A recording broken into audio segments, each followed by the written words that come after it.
Coach Dooley has been on a slippery slope for more than a year now, and then following up last season, a losing season with a winless Southeastern Conference record this year, and the worst defense in the SEC.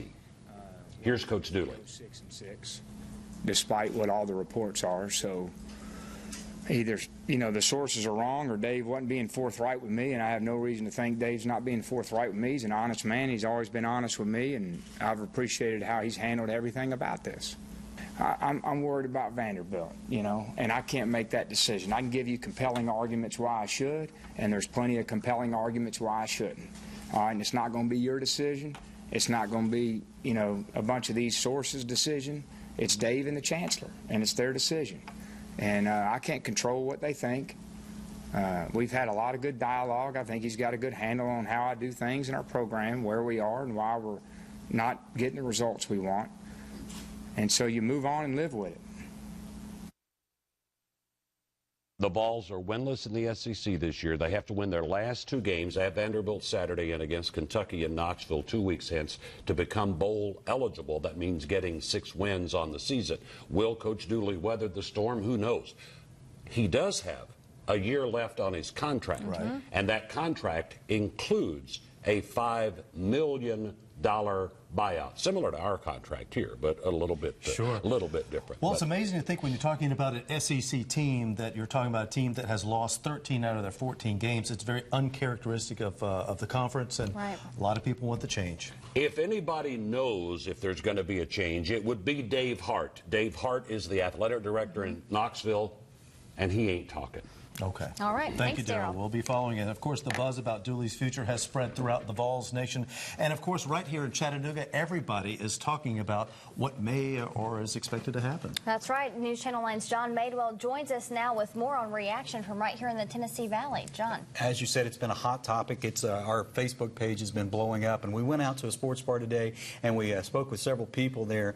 And everyone, as you would imagine, is talking about Derek Dooley.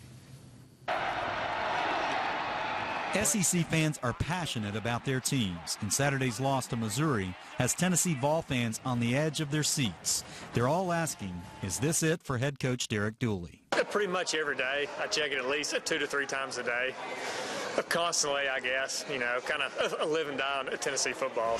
Ben Parker's a lifelong Vol fan. He's followed every word, every detail. But then hearing about Dooley's press conference saying he hadn't heard anything from Hart, so obviously that's a sticky situation.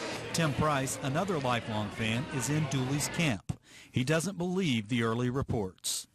Hart has been pretty unprofessional about leaving Dooley hanging. I mean, all these rumors, they're trying to recruit. It's not good. Either get rid of him or keep him. And I think Hart needs to come out and say something. Even after the heartbreaking loss to Mizzou, Rick Lewis stays loyal, sporting his Tennessee hat this afternoon.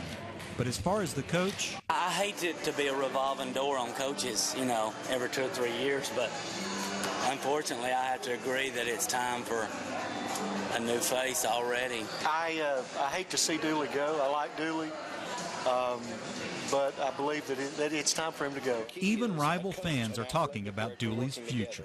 Bottom line is, you got to let a guy prove himself, and 3 years just ain't proving himself. Yeah, I think give him 5 years. See what he does in 5 years. But I'm a 100% Tennessee fan, no matter what happens. I am that. Now, we spoke this afternoon with John Foy, who is a Chattanooga man who's a member of the UT Board of Trustees, and he said the same thing that Daryl was talking about. This decision will come down to Dave Hart and also the Chancellor. Now, Foy told us that in last week's meeting that the 2 trustees that are on the athletic committee, they had nothing to report. All right. Thanks a lot, John.